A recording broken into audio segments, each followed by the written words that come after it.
Alright, you're welcome to the chemistry series with Excellence Simplified.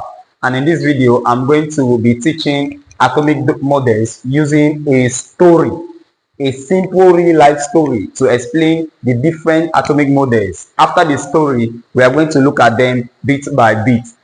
I bet you must understand, you don't have a choice because it's just a real life story. Now let's look at this. The atomic models. We already know that an atom is the smallest particle of an element that can take part in a chemical reaction. In our last video, we looked at the different parts of an atom. But now we want to look at the different models because different persons came up to say an atom is like this. Another person came up to say an atom is like this. Another person came up to say, no, it's not like that, it's like this. So let's look at the development of atom using this story. Now, in 1803, you were not born then, so don't worry. In 1803, Dalton came up, Mr. Dalton came up a long time ago, that is 1803, and looked at matter. This is matter, anything that have mass and occupies space. Looked at matter and said, every element is made up of solid balls called atoms. Said every element is made up of tiny balls, tiny particles called atoms.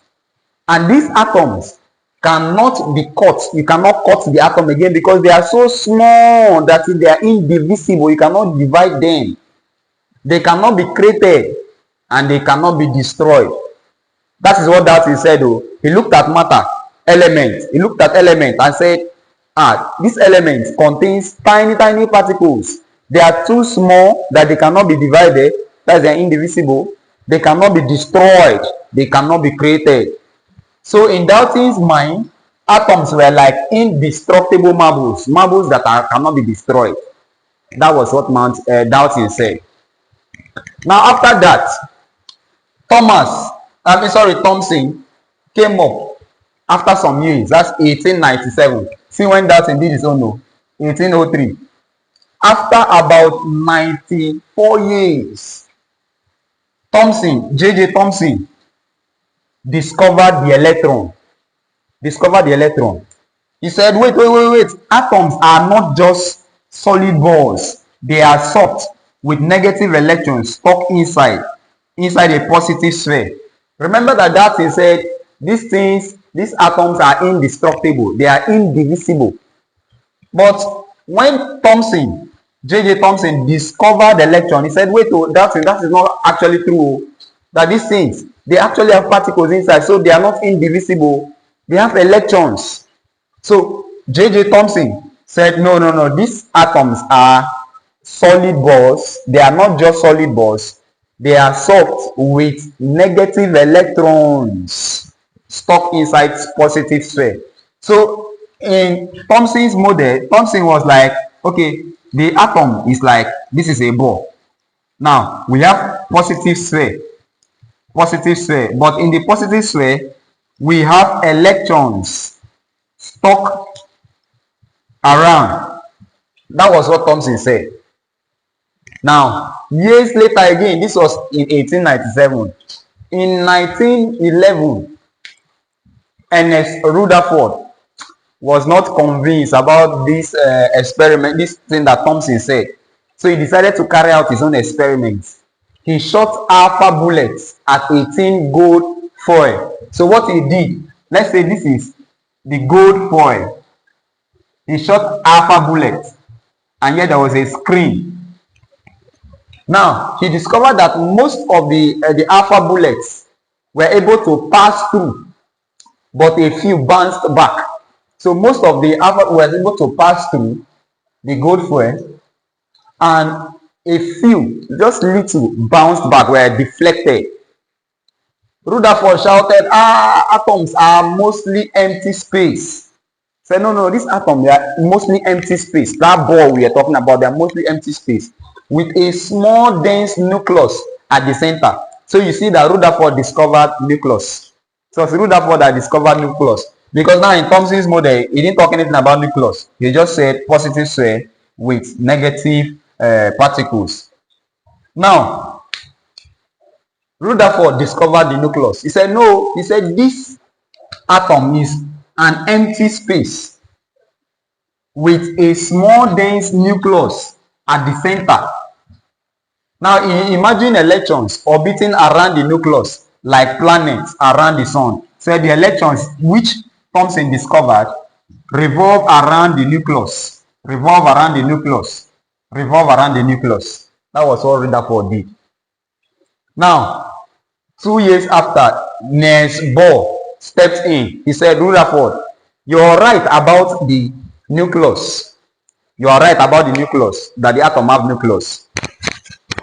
But electrons don't just move anywhere. Remember that Rutherford said electrons are just moving around, moving around. Eh? But Niels Bohr said, no, you are right too, that the atom have nucleus. But the electrons are not just moving anywhere. They are fixed. They stay fixed in a particular energy level. What that means is that we have, look at this is the nucleus. This is one energy level. This is another energy level. This is another energy level, just like that. Just like that. Shares. Now the nucleus is there. Now the electrons are fixed to each shares. They are fixed.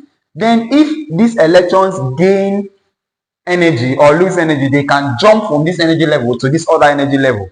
Do you understand? So Bohr's atom was like a solar system with stair-step orbits. So Niels Bohr talked about orbits, this circular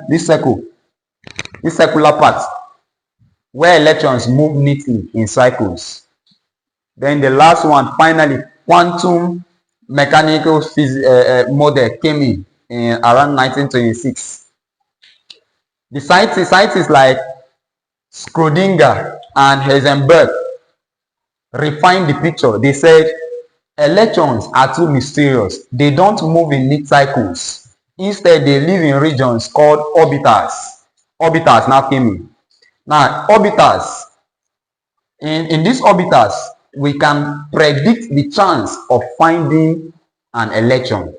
So here, Niels Bohr talked about orbits, the cycles, the circular part. Then quantum model talked about orbitals, the region where you can predict the chance of finding an electron. Now you can see that Niels Bohr model is very similar to the quantum model, which is the most accepted. This is the modern model accepted. So basically, this is the story of the atomic model. But wait. We are going to look at each model one after the other. We're going to look at the Dalton's model. We're going to look at Thomson's model, Rutherford model, Bohr's model, their propositions, their postulates, their limitations, and exam area. So let's move on to Dalton's model. If you're not subscribed, click on the subscribe button. Now, let's move on to Dalton's model. All right, let's move on. Now, Democritus was the first to show that matter is made up of atoms. So he was the first person, Democritus was the first person to show that matter is made up of atoms. Now, this idea that matter is made up of atoms gave rise to the atomic theory. That was when we started having different atomic theory. But the first person that proposed his own atomic theory was Dalton. So Dalton's atomic theory, let's look at Dalton's atomic theory. Now, Dalton proposed that all matter is made up of tiny indivisible particles called atoms. All matter is made up of tiny indivisible particles called matter. He did not stop there. He also said atoms of the same element are identical in mass and property, meaning atoms of hydrogen are identical in property and in mass. Atoms of sodium are identical in property and in mass. Do you understand? So he said atoms of the same element are identical in mass and property. And he moved on to say atoms cannot be created or destroyed during chemical reactions. Next, he said atoms combine in simple whole number ratios to form compounds. Atoms combine in simple whole number ratios, like water, H2O, meaning 2 molecules of hydrogen, that 1 of oxygen, combine together to form water, a compound. 2 atoms to 1 atom. So they combine in simple whole number ratios. That is what Dalton said. If you look at his theory, you see it's actually making sense. But there's a problem. Remember, I did this in 1803, right? There's a problem here. there is a problem here. But before we look at the problem, he also said that all chemical changes result from the combination or separation of atoms, that any chemical reaction happening is actually as a result of either combination of atoms or separation of atoms. So the combination of atoms results in a chemical reaction, the separation of atoms results in a chemical reaction. Now, what are the limitations of Dalton's atomic theory? Why did they reject his theory? Because his theory was later rejected. Now, one of the limitations is that atoms are not indivisible. Remember, he said atoms are small, indivisible particles. But somebody, Thomson, discovered electrons, and so he said, "Oh no, this thing is not indivisible. There are subatomic particles." So these atoms are not indivisible disproved his theory. They are not indivisible because they contain proton, electron, and neutron, the subatomic particles. Also, his theory was not able to explain isotopes, elements that have the same atomic number but different mass number. His theory was not able to explain that.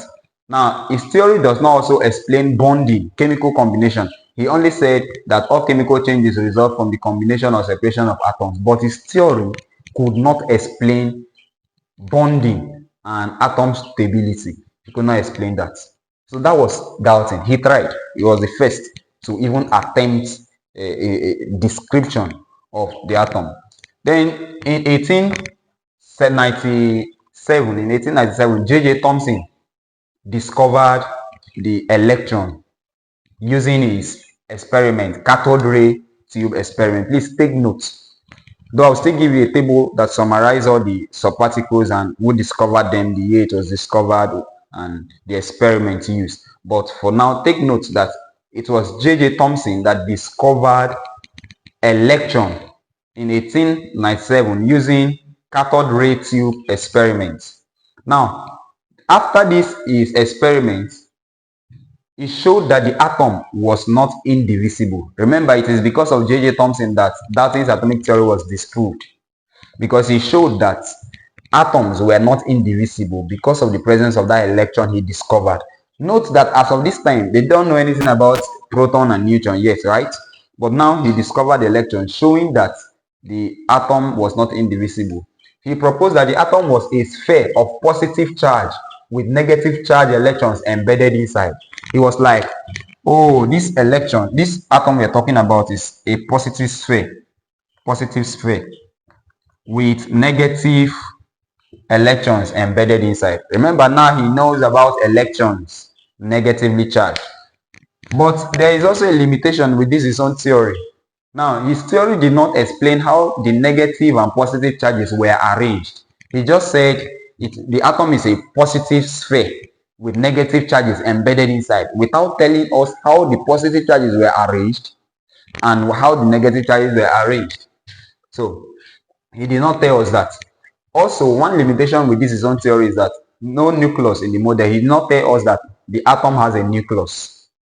So, Thomson did not tell us that. He just said protons, the atom is like a positive sphere, without telling us either there is a nucleus or there was no nucleus. So that was one limitation with his theory also.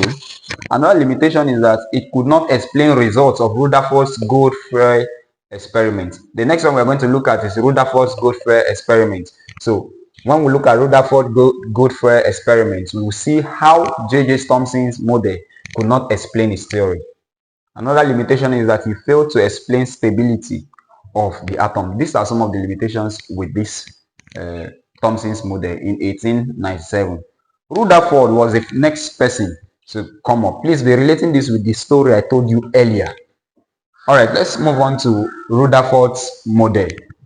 Now let's look at the Rutherford's model in 1911. Now, Ernest Rutherford passed alpha particles through a thin gold foil and observed that most alpha particles passed straight through, while some were deflected at small angles and a very few bounced back. What does that mean?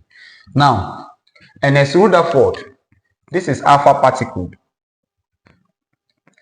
Now, this is the alpha particle. He shot the alpha particles through a tin gold foil. Now let's look at it. That this is the tin gold foil.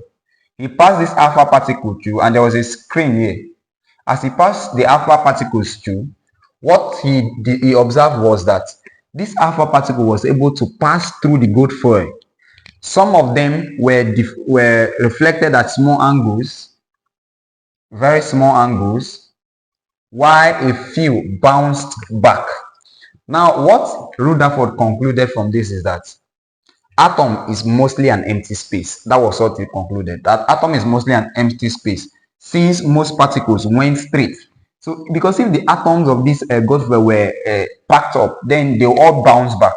But since he said they are empty space, the atom is an empty space, that was why the alpha particle was able to pass straight through. Now, he also said that atom has a small, dense, positive charge center called nucleus. Remember, it is Rutherford that discovered the nucleus.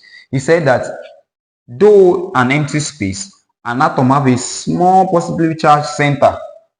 That was why some were able to deflect. Some of the rays deflect. So when the rays hit the small, positive charge center, they now deflect back. While the remaining side, they are empty spaces. So straight line, they are able to move in a straight line.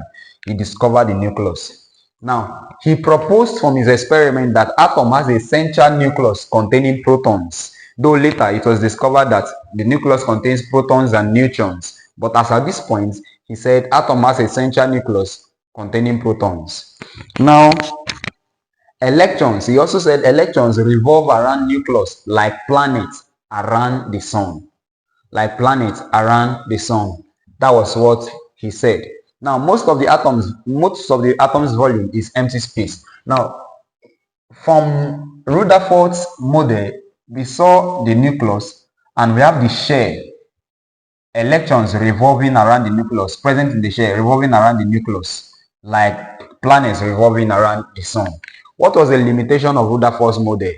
According to physics, revolving electrons should lose energy and spiral into nucleus and collapse the atom.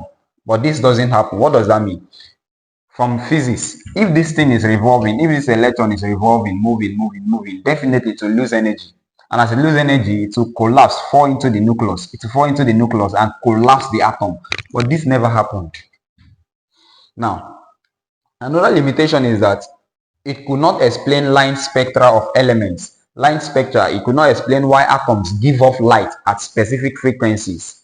Atoms can give off light at specific frequencies. His model could not explain this, but at least he discovered the nucleus, making huge contribution to the atomic model. Now, the next model is Bohr's model in 1913. Just 2 years later, Bohr modified his own. He said electrons revolve around nucleus in fixed orbits. Remember this one, they tell us that the electrons are revolving in fixed orbits. Now, Bohr proposed that electrons revolve in fixed orbits or shells. This circular part here, that electrons revolve in circular parts, and each orbit has a fixed energy. Remember in the other lesson where I talked about the structure of an atom, this is K share, this is the L share, this is the M share, just like that. He's saying that this share, this is an orbit, this circular part, this is an orbit, and each of these orbits has their energy level, their energy. That's why we also call them energy level. Do you get? So I will also call them energy level. This one is higher than this one. This one is higher than this one, just like that. Now, electrons can move between shares by absorbing or emitting energy. If an electron is here, if this electron absorbs enough energy, it will excite. It will jump from this energy level to the next energy level. We said the electron is excited because it has absorbed energy. So electrons can move between shares by absorbing or emitting energy. If it emits energy, to return to a lower energy state. Now, that was Bohr's model. But what's the limitation of this model? It worked only for single electron atoms like hydrogen, and it did not explain shapes of orbitals. Different orbitals have their shape. We have s orbital, spherical. We have p orbital. We have the dumbbell shape. We have just like that, sp, d. We have f, which have complex shapes. His model could not explain that. and it worked only for single electron atoms, meaning for multiple electron atoms, its theory could not work. All right, so let's look at the last model, which is the modern model, the most accepted model. It's just a little modification of Bohr's model that gave us that. Let's look at the last one. All right, now let's look at the last model, quantum mechanical model, in around 1926. Now, the quantum mechanical model is also known as the modern model, the modern theory of an atom. Now, this model proposed that electrons behave as particle and wave, meaning this is attributing it to the duality of matter, wave particle duality of matter, that the atom behaves like a particle and a wave. Now, two scientists contributed greatly to this model. Heisenberg uncertainty principle that proposed that you cannot know the position and momentum of electron exactly. As time goes on, we'll talk about the Heisenberg uncertainty principle in details. All right, then the next scientist, Schrodinger's equation was used to explain that electrons exist in regions called orbitals. Please don't confuse orbitals with orbit. Orbit was seen in Bohr's model, and orbit is just like a circular part. While orbital is actually regions of high predictability, high probability of seeing an electron. That region of high probability of seeing an electron is called an orbital, while orbit is the circular part. Now, the modern theory also proposed that energy levels have sub-levels. Remember, in Bohr's model, we saw energy levels. But now, we now see in modern theory that energy levels have sub-levels. So we have the S orbital, P orbital, D orbital, F orbital. And these orbitals have different shapes. Remember that one of the limitations with Bohr's model is that it does not show the different shapes of the orbitals. Now, the modern theory shows the shapes of these different orbitals. Now, for example, S orbital is spherical in shape. The P orbital is dumbbell in shape. The D and F orbitals, they have complex shapes. All right, now the limitations of this quantum mechanical model or the modern model of the atom is that it uses very complex mathematics. So it's very mathematical and complex for beginners. Now, I'm going to summarize what we've said so far. Now, these are the particles, the scientists that discovered them, the year they are discovered, and the experiments they used in discovering them.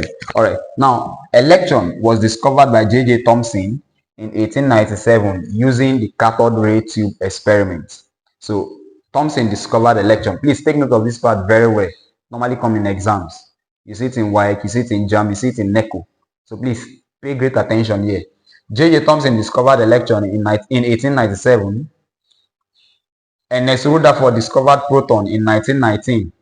Remember that time he discovered the proton and he now said, he now disproved Dalton's atomic theory that atom is not indivisible because there is. All right, now that was for Thomson. That was for Thomson's discovery of electron. So proton was discovered by Rutherford.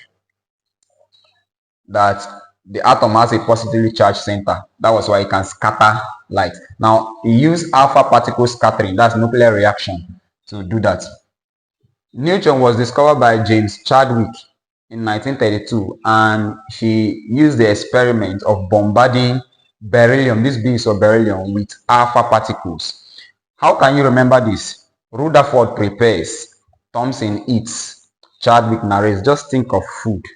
The person preparing the food is Rutherford. The person that is eating the food is Thomson. The person that narrates how the food was eaten is Chadwick. Now, Rutherford prepares. This prepare here, the P here is a proton. So, Rutherford discovered proton. Thomson eats. Thomson discovered electron. The eat here, the E in it is electron. Chadwick narrates. The N here in narrates is neutron. So, Chadwick discovered neutron. So, you can use this acronym to remember. You know, your brain remembers nonsense more than sense. So, you can always use this to remember. Rutherford prepares, Thomson eats, Chadwick narrates. So basically, I've explained the atomic theory in details. I started with the story, then we took them one after the other, and then this summary.